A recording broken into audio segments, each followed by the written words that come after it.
ഒരു മരണവാർത്ത നമ്മൾ കേട്ടു വാട്സപ്പിലൂടെ, ഒരു മരണവാർത്ത. ഈ മരണവാർത്ത കേൾക്കുമ്പോൾ നമുക്ക് കോപ്പി പേസ്റ്റ് അടിക്കാൻ പറ്റും.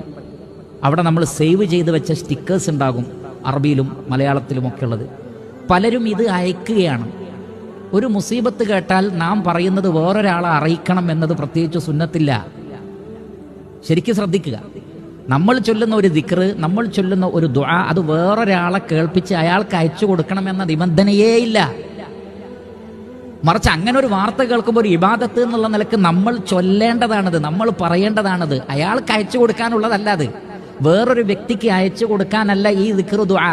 നമ്മൾ ചൊല്ലേണ്ടതാണിത്. നാവ് കൊണ്ട് ഉച്ചരിക്കാതെ കേവലം ടൈപ്പ് ചെയ്താലോ അയച്ചാലോ അത് ദിക്റായി ദുആ ആയി പരിഗണിക്കപ്പെടുകയില്ല.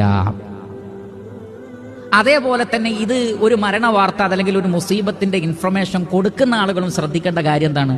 അത് പറഞ്ഞ എന്നെയും കൂടി അറിയിച്ചാലേ ഇത് പൂർണ്ണമാകൂ എന്ന് പലരും ധരിക്കുന്നുണ്ട്.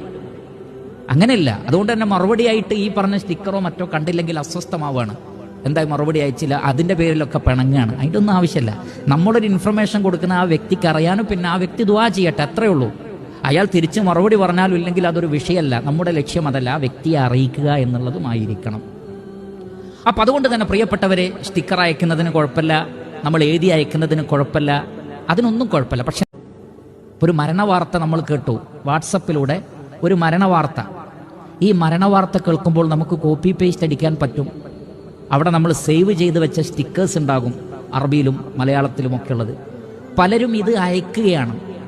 ഒരു മുസീബത്ത് കേട്ടാൽ നാം പറയുന്നത് വേറൊരാളെ അറിയിക്കണം എന്നത് പ്രത്യേകിച്ച് സുന്നത്തില്ല. ശരിക്കും ശ്രദ്ധിക്കുക. നമ്മൾ ചൊല്ലുന്ന ഒരു ദിക്റ്, നമ്മൾ ചൊല്ലുന്ന ഒരു ദുആ, അത് വേറൊരാളെ കേൾപ്പിച്ച് അയാൾക്ക് അയച്ചു കൊടുക്കണം എന്ന നിബന്ധനയേ ഇല്ല.